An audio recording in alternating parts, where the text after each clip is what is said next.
libertarian kind of type of movement in a broad stroke, and trying to determine how much of the shift is like that we're seeing for Trump is within kind of the leaders of the community. So like you think of like the mayor of Hamtramck and stuff like that, and how much of it is like filtering down, on the community level, and just wondering if you have any insight there. Yeah, absolutely. When I was running for governor a couple of years ago, I was the first Republican candidate to actually go into Dearborn and have conversation with the community leaders and the community itself. And there hasn't been really a Republican that's went into that community just to have conversation with these folks in a long time. And this is what I found out with the Muslim community is they're more conservative than conservatives. They're very strong in family values. Obviously, they are very passionate about their small businesses, about less government, obviously. And you got to remember, a lot of these folks have, come over here, getting away from dictatorships and everything else to start a new life for their family. So when you go and have conversation with these folks, you start to realize that they have a whole heck of a lot more in common with the Republican side of the aisle than the Democrats. That's for sure. Okay. And then like zoning into what we call like the uncommitted movement, or these like the segment of the pro-Palestinian people that especially like you see it kind of embodied in the mayor there. Like he's not your typical, he's not like, pro-Israel rhetoric and all that, but he believes Trump will end the war in Gaza. From what I understand, and that's kind of why he's supporting him. It's more of a pragmatic thing. I don't know if you're like still involved in all that, but are you seeing that same kind of sentiment from like other pro-Palestinian people in the community? Like, hey, we're not pro-Israel, but this guy's going to end the war, so we'll back him, not Harris. I think most of the people want peace. And, bottom line, we know that the Middle East is very complicated. There's a lot of issues over there. But bottom line, Israel has every right to defend itself. But the Lebanese people, the Palestinian people, they also have the right to live in peace. And we all know what's going on is the terrorist cells, the organizations that Iran continues to back, continues to fund these people and create chaos and create terror. And most people, and especially the people into the Middle East, they just want peace. They want to live in peace. And we have to remember, one of the reasons why I believe this all happened was what happened with the Kamala Biden administration back in, I think, 2021, when they waived the sanctions to Iran and released billions back to Iran. And what did they do with that? Well, they're funding the terrorist organizations that surround Israel. Okay. Are you seeing a lack of confidence, like in the community there, that Harris will be able to bring peace, and that's kind of why there's a pivot to Trump? They don't think that she can end the war. I mean, look, let's get the elephant out of the room here with Kamala Harris. I mean, the whole party that speaks about being the party of democracy inserted this candidate.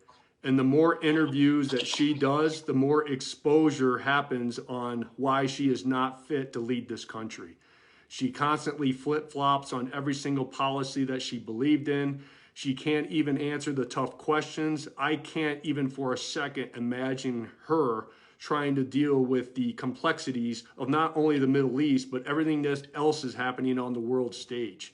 And that's why you're seeing more and more of the independents of the world that are not basically brainwashed by corporate media starting to realize that that's not the type of person that we want at the helm of our ship. The way out of this thing is President Trump and J.D. Vance. I mean, he's putting together already a great team with having Robert Kennedy Jr. on board. I mean, there's so many great things that we can do with America, and that's why I really believe that most of the middle is starting to come over to the Republican side, and we're starting to see that trickle down into the Dearborn community and the Muslim community. Okay. And what's been the reaction to the mayor's endorsement of Trump in Dearborn and elsewhere in Michigan? I think it's been very positive, but it's on who you talk to, right? If you talk to the Democrats, it's not good. But if you talk to Republicans, it's obviously very, very good. Right. Right. And you also got to remember too, with that community, they have a really great emphasis on family values, and the stuff that's going on in the public school systems right now with the indoctrination of these kids, with allowing boys and girls locker rooms and restrooms. A lot of these folks in that community, they don't agree with that stuff. And they don't want that stuff pushed on their kids in the public school systems. And so not a lot of people are talking about that, but there is a strong emphasis on family in that community. Okay. And kind of with the same voting bloc that's, as you said, concerned about family and these types of issues, are they also like typically pro-Palestinian and all of that? You know, I can't honestly answer that question. I'm not sure. Okay. But, you know, with a lot of policies and issues, it's just which holds more weight. Obviously, the people who are pro-Palestinian are very passionate about that, and that's their number one issue. So the other things may fall to the wayside until that's handled. That's why I think we need the right leader in place to bring peace to that situation, to bring conversation back to the table, so we can bring some common sense and logic to the situation and not pour more gasoline on the fire that's already the Middle East. Gotcha. All right, I think that's it. Do you mind if I reach back out to you for any like follow-up questions or anything like that if I have any? I'm available. Just give me a text or a call.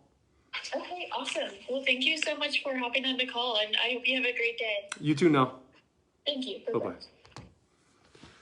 All right. Well, I always try to go live with those types of interviews, you know, especially with what's happened to us in the past with them creating a narrative. And so I think one of the things that I try to do with the Grassroots Army is be transparent. Allow everyone to see what was said, how it was asked. And that's regardless of what they print. Because a lot of times they cut up my interviews and other people's interviews, and they'll just push one narrative. And that's why I like to be transparent with the movement of the Grassroots Army. Have a great day. God bless you. God bless the state of Michigan, of course, and always. God bless these United States.